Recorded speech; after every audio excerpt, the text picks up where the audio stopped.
Picture this. An NBA team moves into your city. 5 years later, they have one of the best players in the NBA on their team. Then they hire Bill Russell as the head coach of the team. A few years later, they're NBA champions. About a decade after that, they have one of the best point guards of their generation. And then right after that era, they draft one of the greatest players to ever pick up a basketball. And then all of a sudden, they decide to move out of your city. A team that you just spent over 30 years watching every game for, they just don't exist anymore. Well, that's exactly what happened to the Seattle Supersonics. One of the most confusing situations in NBA history. Still to this day, one of the biggest questions asked, and probably one we'll see sometime in the near future, is the NBA expanding back to Seattle? Are the Sonics coming back? If I had to make a guess, I'd probably say yeah, but it sucks, because really, they were such a cool franchise, and to understand why, we gotta go back to the 60s. 1966 to be exact. The Batman show just made its debut. Frank Sinatra just swept the Grammys, took home every award. But more importantly, these two guys, Sam Schulman and Eugene V. Klein, two Los Angeles businessmen, the owners of the San Diego Chargers. They were just awarded an NBA team for the city of Seattle. The NBA was trying to expand heavily at the time. Just a year ago, they were a 9-team league. Then they added the Chicago Bulls, and 1 year later, they had the Seattle Supersonics and the San Diego Rockets. But anyways, Seattle. That's the spot they landed on, because around that time, the late 60s, Seattle's population was well over 1 million people, literally more than it was the last time it was tracked on Google in 2022. Damn. But Seattle already had a venue too, Seattle Center Coliseum, the venue from the 1962's World Fair. Seattle was clearly a big destination in the 60s, so why not add an NBA team there? Especially when they have all the resources for it. And anyways, because of how populated Seattle was, and with people being in and out with the fair happening in the early decade, business people in the area were really pushing for them to get a professional sports team. And they did. 1966, the Seattle Supersonics. And the name Supersonics? Well, it fits perfectly what Seattle was at the time. A way to honor Seattle's ties to the aviation industry. At the time, Boeing had recently been awarded a contract for the SST project. Basically, the Sonics were named after this. Or we could just call it like it really should be. They were named after this guy. He's a hooper too. Beater. Green bean.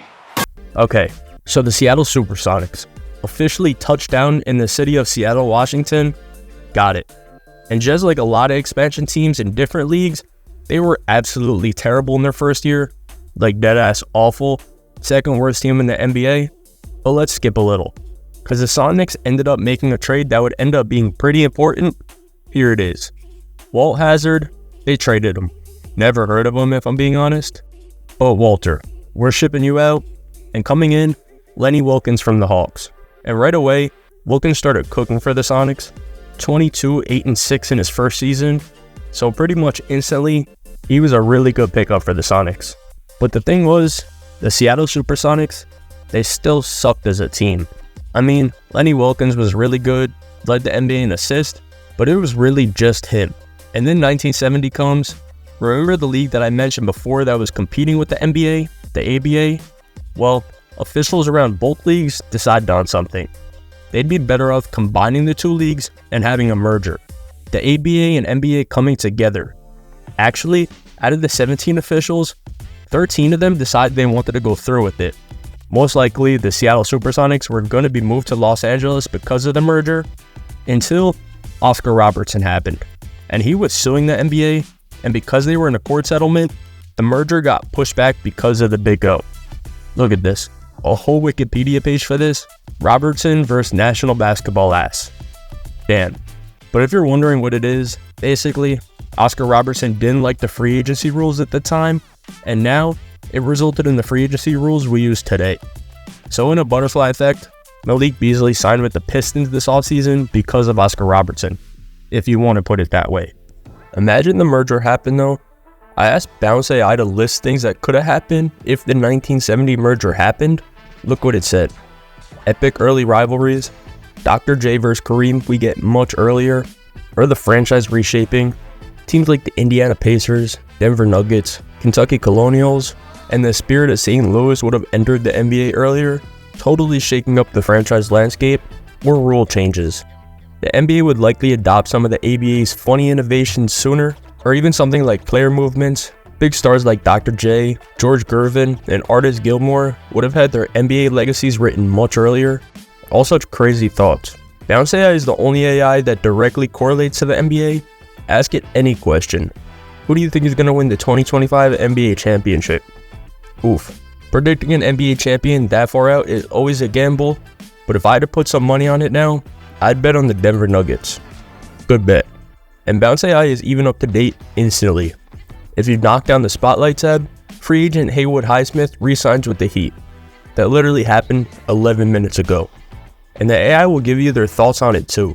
Bounce AI is easily one of the coolest apps I've used recently, and I'm not just saying that. If you want to download Bounce AI completely free, the link is in the description. I'm sure you're going to have fun with it too. Anyways, let's get back to the video. The 1970 merger.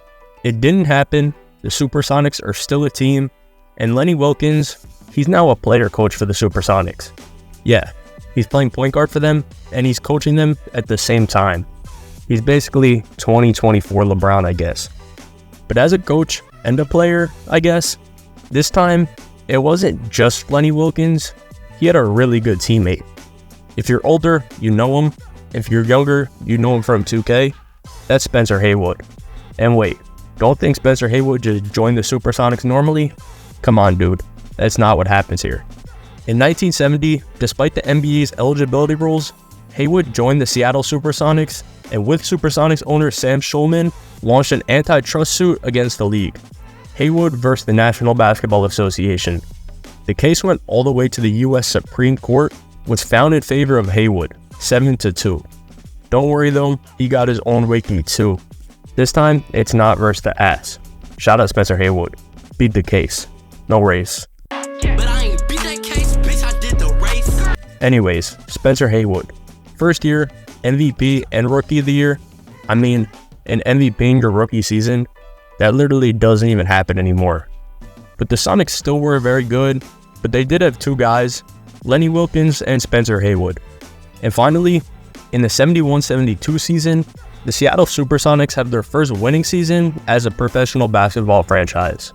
But somehow, it still wasn't good enough to make the playoffs. So that's when we fast forward to March 3rd, 1972, the Sonics decided things need to change. They needed to get better, and well, they traded Lenny Wilkens. And obviously, Sonic fans weren't happy. I mean, imagine a new basketball team just moved into your city. They missed the playoffs for all 6 years now, and they trade the only guy who showed any signs of life. Well, one of the two guys. And to make things even worse, the guy was a player coach for the Sonics. So yeah, Seattle fans were mad, and they were mad rightfully so. Because the next season, the Sonics record falls to 26-56. Yikes. But there was one really good sign. Spencer Haywood made the All-NBA first team, averaged 29 and 13 rebounds.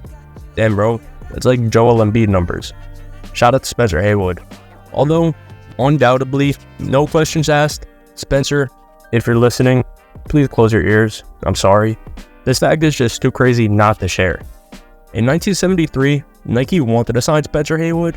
They gave him two options, $100,000 or 10% of Nike. Well, he took the 10% of Nike, smart choice, but his agent sold the shares without Haywood knowing. Haywood agreed to an equity deal with Nike instead of $100,000 cash, with the sportswear company shares worth little at the time. But Haywood's agent decided to sell the shares against the NBA star's knowledge to get his 10% stake of the deal. I guess it's not Haywood's fault, but man, if I were him and my agent did that, I can't even tell you what I'd do. Let's see how much Nike's worth. $110 billion, 10% of that, $11 billion. Damn man, I feel bad for the guy almost.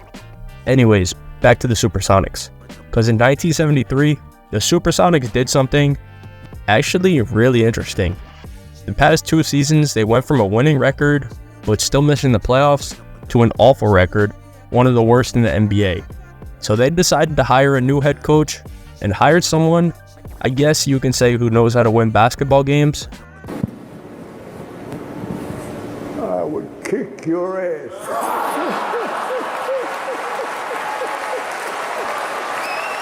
Bill Russell, the new head coach of the Supersonics, immediately with him as coach, they improved by 10 wins in their first season. And his second season, even better. Finally, almost after a decade of not being in the playoffs, the Seattle Supersonics make their first playoffs as a franchise. And guess what? They even won their first round versus the Detroit Pistons. I think the Pistons had like Brandon Jennings and Greg Monroe in this team, but the Sonics did end up losing in round 2, but it didn't matter. Things were looking up for the Supersonics, and that's really all that mattered to the city of Seattle. They just wanted to see them in the playoffs. They haven't seen that yet. And they had some new guys stepping up too. Fred Brown, Don Slick Watts, Tom Burleson. Slick is a fire nickname, can't even lie. But anyways, those three were good. Fred Brown was named to an all-star team the next season. He was also 5th in the league in scoring. Slick Watts led the NBA in assists, steals, and was named to the all-defensive team. And because all these guys were playing so well, they decided to trade Spencer Haywood. Now, Haywood was a New York Knick, and the Sonics would end up making the playoffs once again with Bill Russell. This time though, they would end up losing in the first round to the Phoenix Suns. And the next season was a mess too, so let's skip now. The 1977-78 season. Bill Russell, he decides he doesn't want to coach the Supersonics anymore, and then right away, after he left, things were starting to look ugly for the next season. A 5-17 start. So the guy who was coaching them then, Bob Hopkins, overthrown. Because guess who wants to be coach again? This guy, Lenny Wilkins. And instantly, as soon as Lenny Wilkins comes back, the Supersonics are back, winning their first 11 of 12 games with Wilkins back. And they finished the season hot. Think about it. They started 5-17. They finished 47-35. A 42-18 record after those first 22 games. And they kept it going in the playoffs. Round 1 beat the Lakers in 3. This is when it was best of 3. Crazy to think about. Anyways, round 2, they beat the Blazers in 6. And round 3, they beat Denver in 6. And for the first time ever, the Seattle Supersonics are in the NBA Finals. Damn. Although they would end up losing to the Bullets in 7, a Bullets Supersonics Finals. Sounds like a 2K auto-generated expansion team matchup. But anyways, the Sonics were officially here. No one expected them to be this good this season, but they were, and they proved everyone wrong who had any doubts about them. And next year, they were right back. Actually, they were even better. They finished 52-30, and this gave them a bye in the first round. Imagine that, the first seed gets a bye. That would be so ridiculous. Anyways, the Lakers won their first round matchup, so for the second year in a row, the Lakers and Sonics had a playoff matchup. And for the second year in a row, the Sonics win and the Lakers only get one win. The next round, the Sonics had a matchup versus the Phoenix Suns, and the Sonics, they pulled it off in 7, heading to the finals for the second year in a row, and guess who they're playing? Yup, the Los Angeles Lakers. The NBA threw the Lakers in the finals because, you know, they're the Lakers. Alright, no, but I wouldn't be surprised, because the amount of times the NBA has posted Bronny the past couple days has been out of control.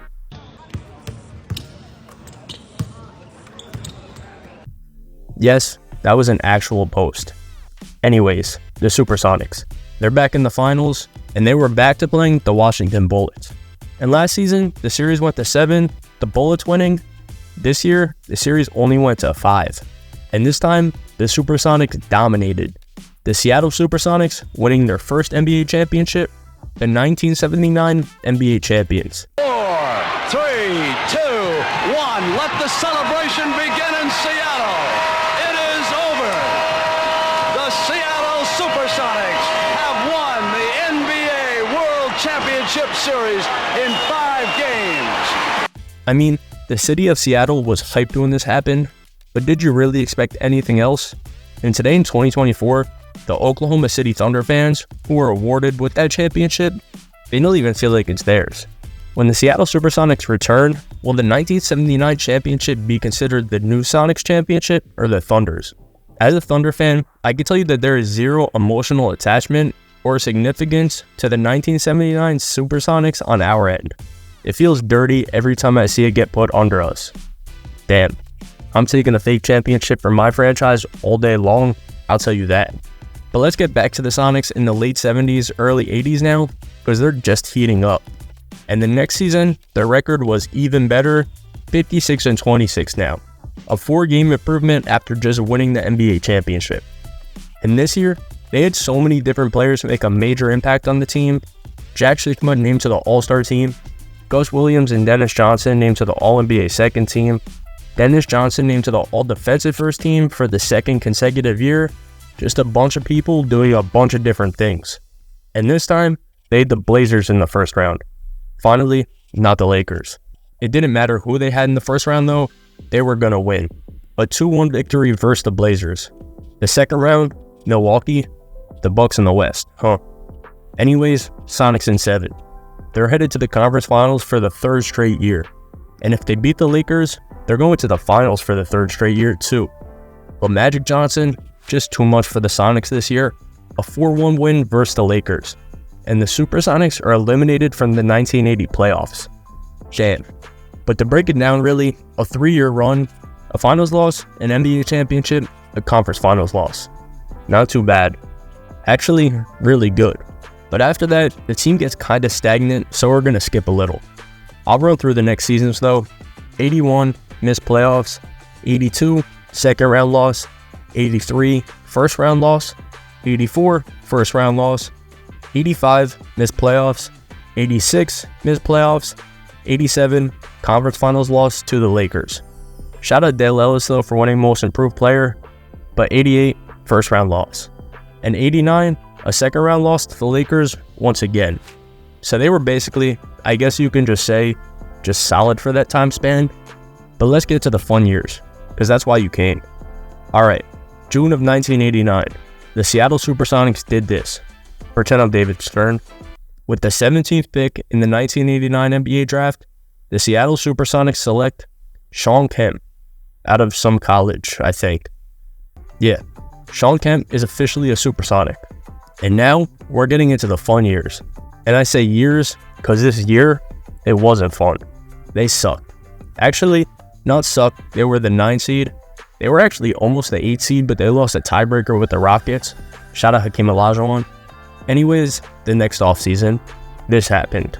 With the 2nd pick in the 1990 NBA draft, the Seattle Supersonics select Gary Payton from Oregon State.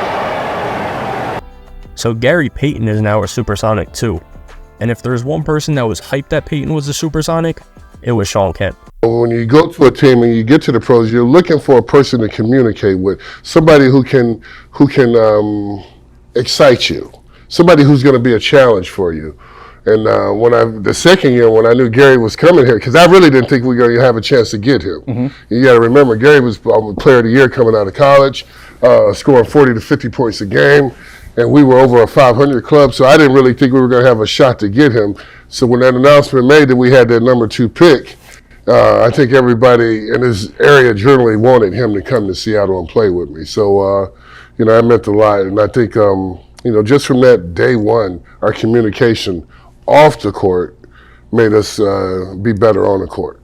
Well, I'm happy that the year before, he did go number 17. So I ain't even mad at it. Thank you, everybody that didn't pick him in front. You know what I'm saying? So it worked out for us. So, yeah, absolutely. It was just a good thing. Yup, Kemp and Payton, one of the most exciting NBA duos of all time. And with Xavier McDaniels traded to the Suns, Dale Ellis to the Bucks, this team was all Kemp and Payton's. And although they did finish 41-41 again, and they did lose to the Blazers in the first round, things were just starting to pick up for the Sonics. And I keep saying it's just Kemp and Payton, but they had other guys too. Eddie Johnson averaged over 17 points per game, Derek McKee averaged over 15, Gary Payton ended up making the all-rookie team, but next season, because it's a little better. Instantly to start the season, the Sonics win 7 of their first 10 games. Alright, things were looking good, right? Well, after starting 7-3, all of a sudden, they're 18-18. Damn. So there's only one option for them. They fire their head coach, and who do they hire? Well, I'm sure you already know who they hire. That's George Karl. And as soon as he comes, things turn right back around. They go 27-15 under Karl. But at this point, Kemp was a beast, averaging 15.5 and 11 and 2 blocks. Payton was just kind of getting acclimated to the NBA, but he was already a defensive monster, averaging 2 steals, but their leading scorer. Neither of those guys it was Ricky Pierce, father of Paul. Joking. I think I'm joking at least. But although they did have 47 wins, this was only good enough for the 6th seed in the West. And because of that, they had a matchup with the Golden State Warriors in the first round, the 3 seed. An experienced Golden State Warriors team versus a young Sonics team. This wasn't really expected to be close, but the Sonics didn't care, and they ended up winning the series in 4 games. And although they would end up losing to the Jazz in the second round, it didn't really matter all that much. The Sonics were young. They weren't even expected to win the first round, and they exceeded expectations by a lot that season, especially after starting 18-18. And next season, Kemp and Payton were only getting better by the game. They started up the season winning their first 4 games, including 2 against Hakeem and the Rockets, and midway through the season, they made a pretty big trade. They traded 2 guys, Benoit Benjamin and Doug Christie, and in return, they got Sam Perkins, a guy who becomes pretty important for the Sonics. But anyway, the Sonics were really good this season. They were exciting. Kemp averaged 18, 11, 1.5 steals, and 2 blocks, a defensive monster. And for the first time in his career, an NBA All-Star. Ricky Pierce led the team in scoring again, this time only with 18.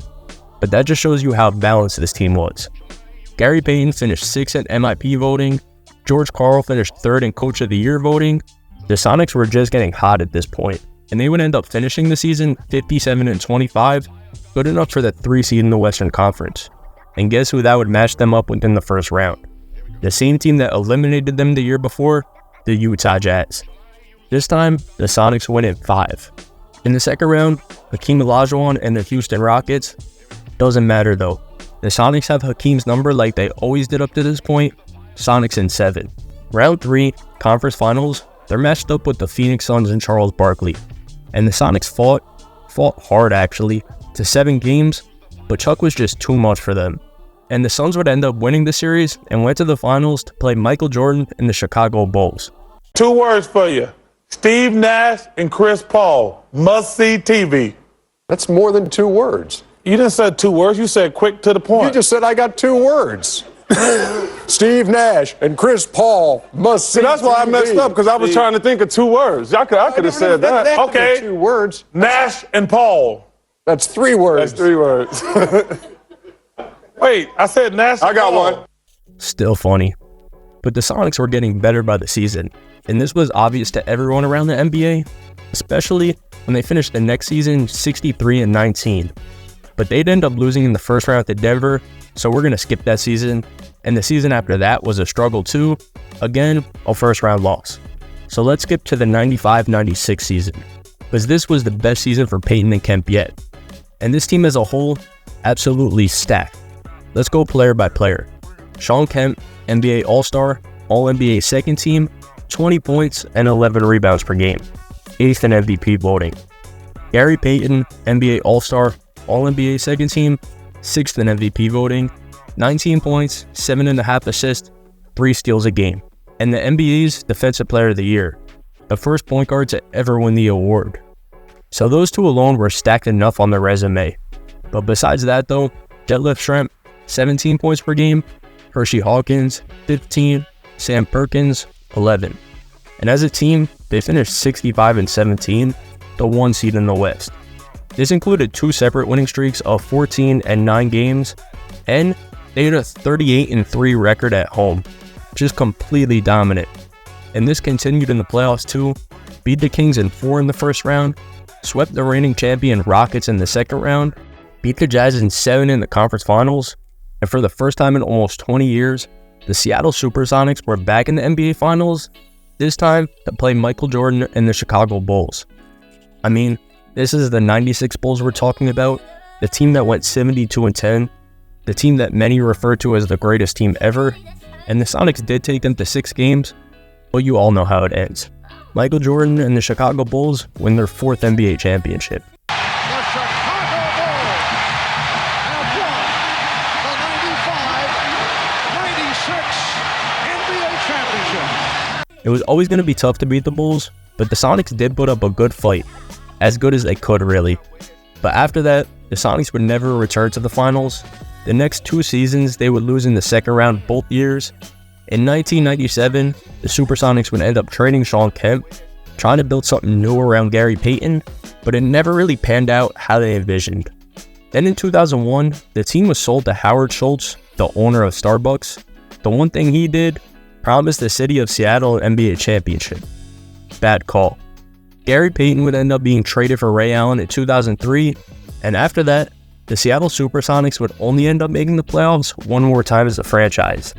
But they did end up drafting this guy. With the second pick in the 2007 NBA draft, the Seattle Supersonics select Kevin Durant from the University of Texas. He would end up being pretty good, but he was only a Supersonic for one season. Although in his one season, he did win Rookie of the Year, but it didn't matter, because again in 2008, the team was sold once again, this time to Clay Bennett, an Oklahoma City oil man.